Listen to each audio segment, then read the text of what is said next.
proyecto tiene 4 componentes. El primero de ellos es una exposición itinerante. Esta fue inaugurada durante el Congreso Provincial en las calles de Santa Fe de Antioquia. El segundo de ellos es un Congreso Provincial que emula el Congreso Provincial que se adelantó en 1810 cuando la capital envió una carta invitando a participar en un congreso de este tipo en Santa Fe. El siguiente componente es una serie de simposios, esperamos hacer uno por año y vamos desde 1810 hasta 1813, que es el año del grito de independencia local, de la firma del acto de independencia. Entonces esperamos desarrollar simposio en Marinilla, en Santa Fe, en Río Negro y en Medellín. Además, estamos desarrollando 13 microprogramas de celebración del Bicentenario y un documental de larga duración cuyo tema es exactamente el Bicentenario del Grito de Independencia, con énfasis en las actividades regionales.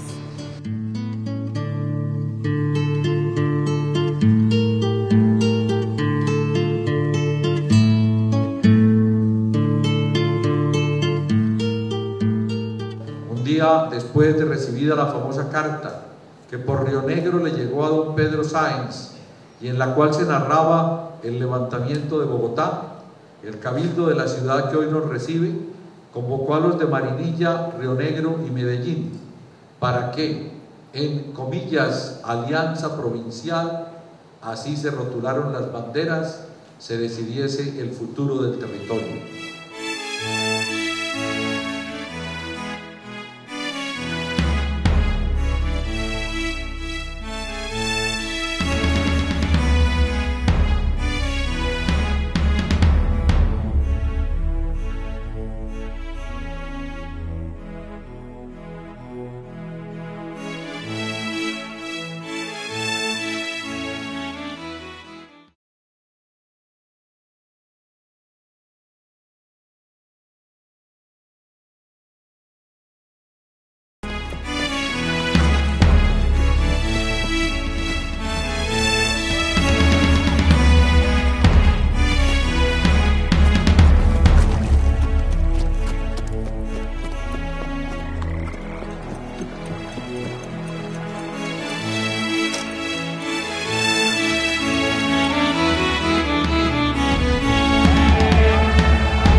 La historia siempre ha hablado de héroes.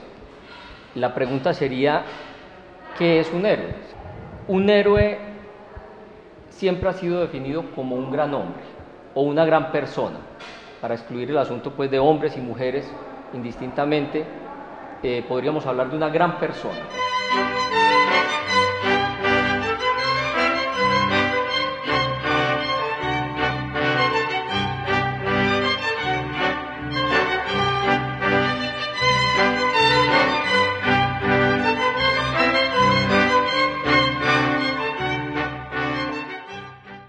Se habla de héroes encontrando en ellos un atributo básico, que es el de la conducción de hombres.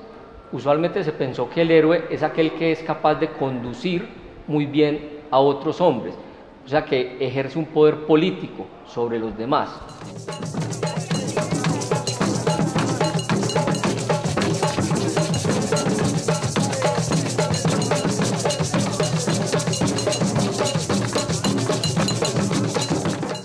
Luego de acaecidos los hechos de la independencia, En Colombia surge una figura muy importante que es la de los héroes, la reivindicación de los héroes y de los próceres que habían tenido que ver en este proceso de la independencia en Colombia.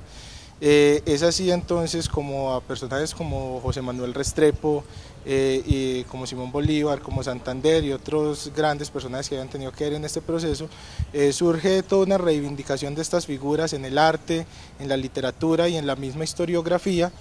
Y además de esto, en los espacios públicos de las ciudades y de las villas pues van a comenzar a construirse una serie de monumentos en honor a ellos.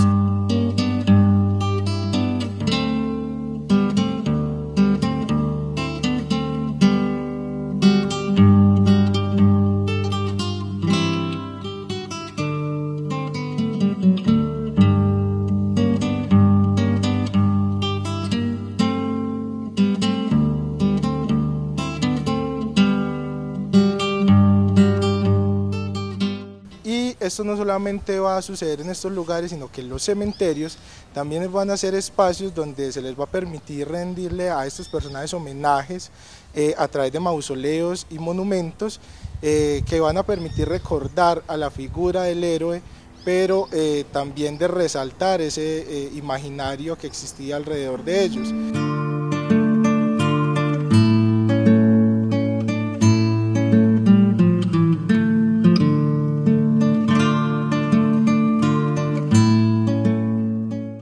Así también en el caso de Antioquia tenemos un héroe regionalmente muy resaltado por las dirigencias nuestras en los años 1860-1870.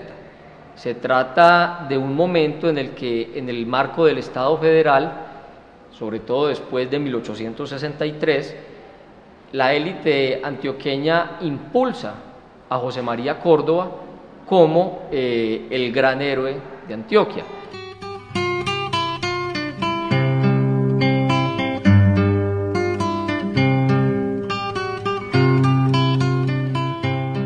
Sobre el asunto de por qué aparecen los héroes en los billetes, me parece que es un rasgo general en la numismática a nivel mundial y en toda la historia, porque al llevar en mi bolsillo una estampa que tú también llevas, compartimos un ícono, compartimos un ideal que nos hermana, que nos vincula.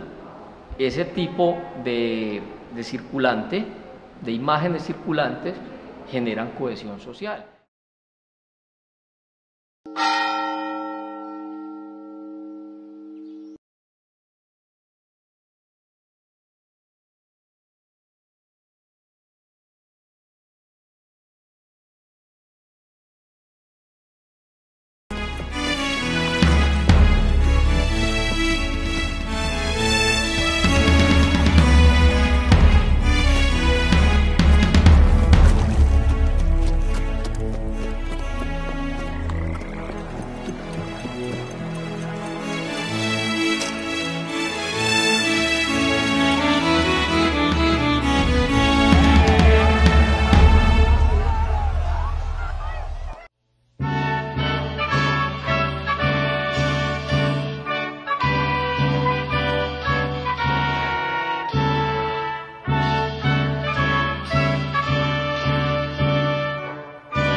En el plano internacional, el contexto que precede los procesos de independencia hispanoamericana, uno puede, digamos, enmarcarlos en dos grandes ejes. Primero, hay una crisis general del capitalismo, motivada por varias razones. Primero, por las guerras que de un lado está sosteniendo España. España está en guerra con Francia, pero también está a puertas de una guerra con Inglaterra.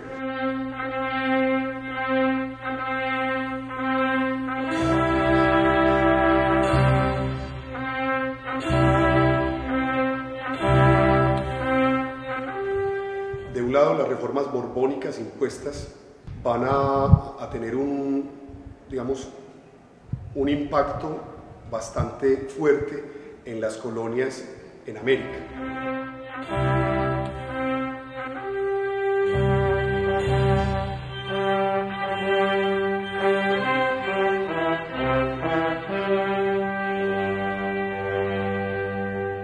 Cada uno de los reyes borbones que asumieron el poder desde 1700-1713, cuando terminó la guerra, comenzaron una serie de medidas que fueron ya culminadas y reorganizadas por Carlos III, que es uno de los mayores exponentes de la Casa Borbón. A toda esta serie de medidas se les conoce como las reformas borbónicas, cuyo fin era retomar el control y el poder político, económico de España y las colonias.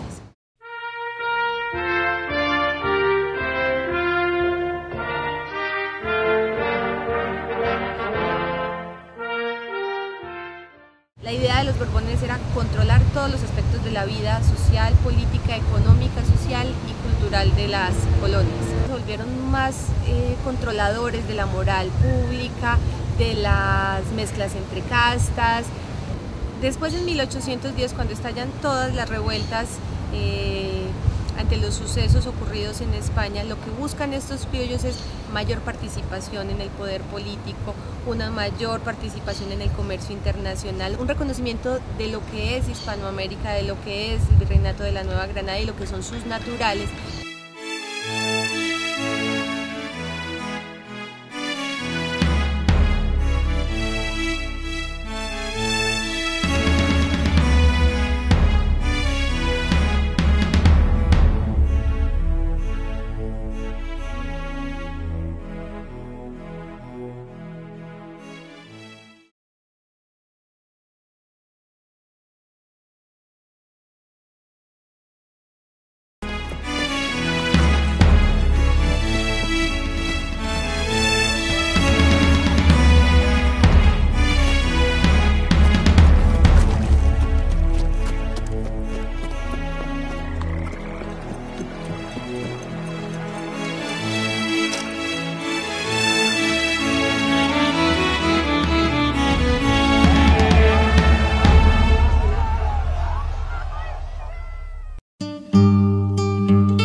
La primera fundación que se hizo en el territorio que actualmente conocemos como el departamento de Antioquia la hizo Jorge de Robledo en 1541, fue la ciudad de Antioquia.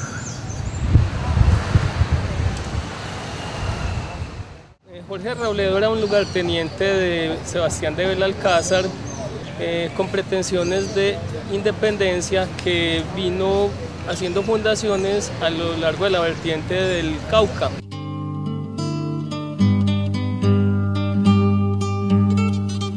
Cabe notar que las principales fundaciones que se hicieron en este territorio responden a la necesidad de buscar oro. Entonces, por eso tenemos que los principales centros de población hasta 1630 eran la ciudad de Antioquia, Cáceres y Zaragoza, que eran enclaves mineros. El resto de la provincia aún no había sido colonizado, porque es que no se había tenido todavía la necesidad de buscar otros territorios, porque el oro que producían estas minas era suficiente.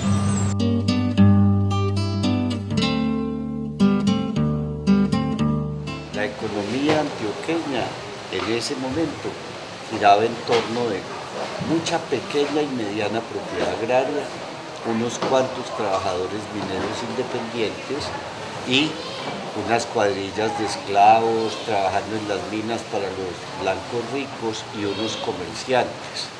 Ese era el conjunto.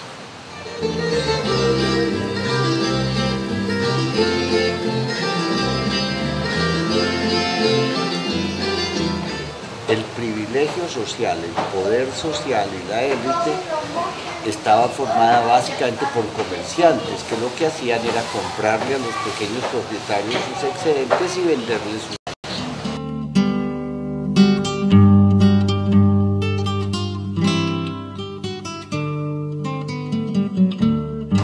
Aquí se fundó la provincia. De alguna manera, los que van a aparecer después en el Valle de Aburrá y en Medellín son descendientes de los primeros que estuvieron aquí.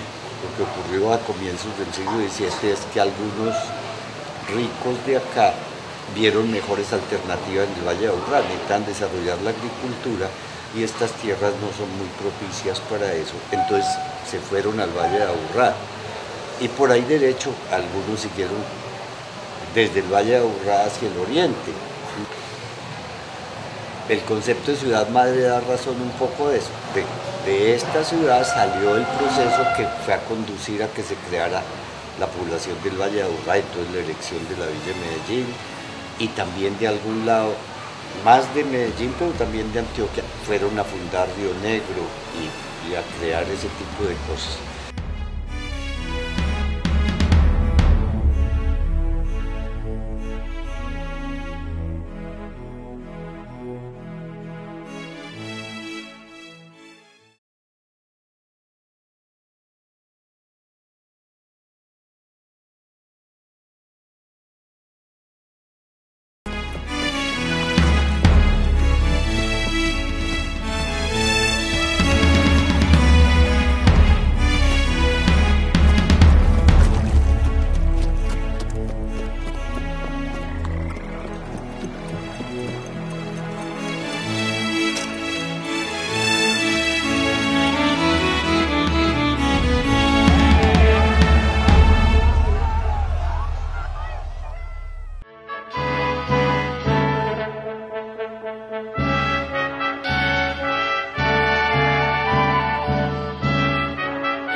Es un proceso que tiene que ver con la crisis de un imperio y una crisis de características excepcionales. Obviamente estamos hablando del Imperio Español, que lo conformaban territorios que iban desde Europa hasta América y hasta el Asia.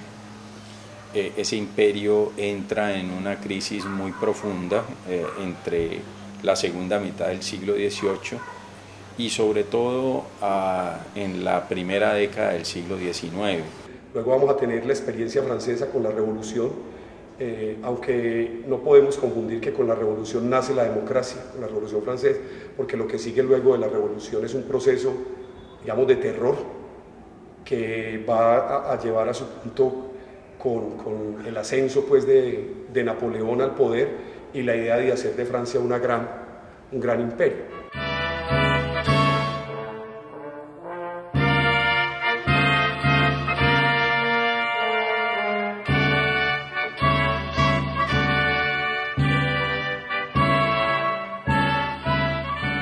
Pero ya en la primera década del siglo XIX la situación es especialmente crítica por la invasión de las tropas francesas a la península ibérica. Ahí es importante mencionar a un español que no van a querer un poquito, pero que va a estar en el ojo del huracán, que es Godoy, y lo que va a significar después, lo que llama el Día de Furia, que es cómo los amotinados en España se van a tomar el cuartel de Aranjuez, ¿sí? Con la idea de empezar a sacar a los franceses de allí.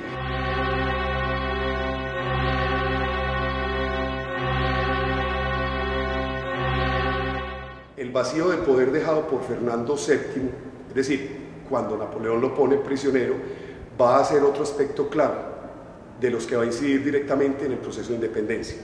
¿Por qué vacío de poder? A ver, el rey es el referente, ¿sí?, que tienen sus súbditos. Y en este caso, en primera instancia están los súbditos españoles, los hijos de esos súbditos españoles y el común de la gente, mestizos, zambos, mulatos, indios, tercerones, cuarterones, ochavones, tentialaires, salto atrás, toda esa jerarquía social que había establecido, digamos, la dominación española.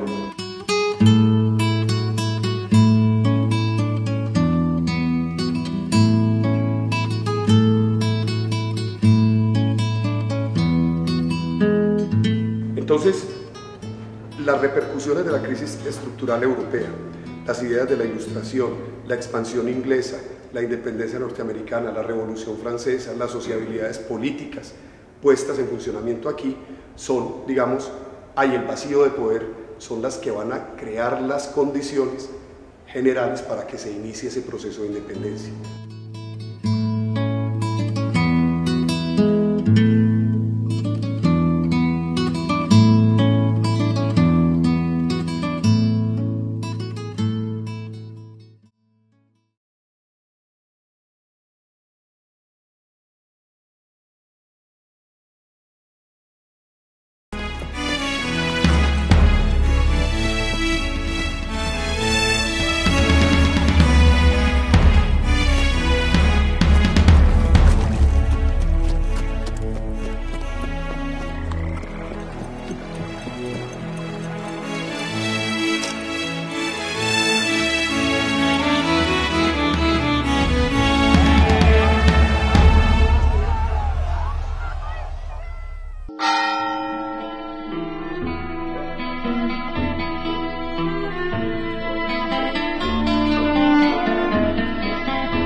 Cuatro cabildos se reúnen en la ciudad de Antioquia el 30 de agosto en un congreso provincial para estudiar la situación y durante una semana debaten el asunto y llegan a la conclusión de que es el momento de declarar una autonomía, es decir, una autonomía de la provincia, ¿sí? ¿Qué significaba esto? Había que crear una Junta Suprema de Gobierno y así se hizo.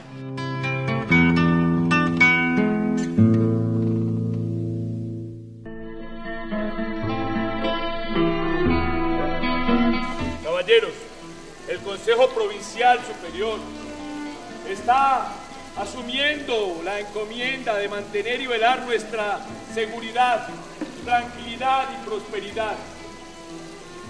No seamos menores que el momento histórico en el cual nos encontramos. Mantengámonos sometidos a la divina providencia, que ella sabrá guiarnos en estos momentos de caos. Brindemos por Antioquia, por su pueblo, por nuestro futuro. Antioquia libre, próspera y en paz.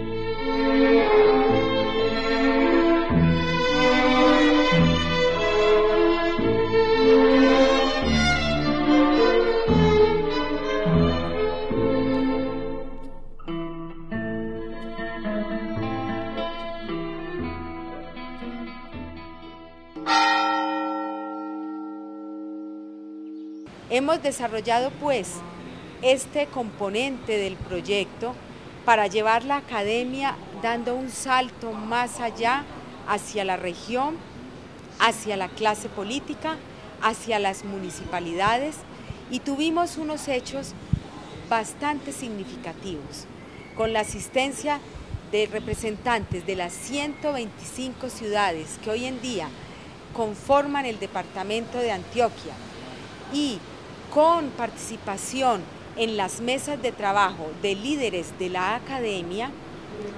Tuvimos un encuentro supremamente interesante que produjo un acta de compromiso que fue firmado por todos aquellos participantes y que sirvió para darle altura a nuestra celebración bicentenaria en la región.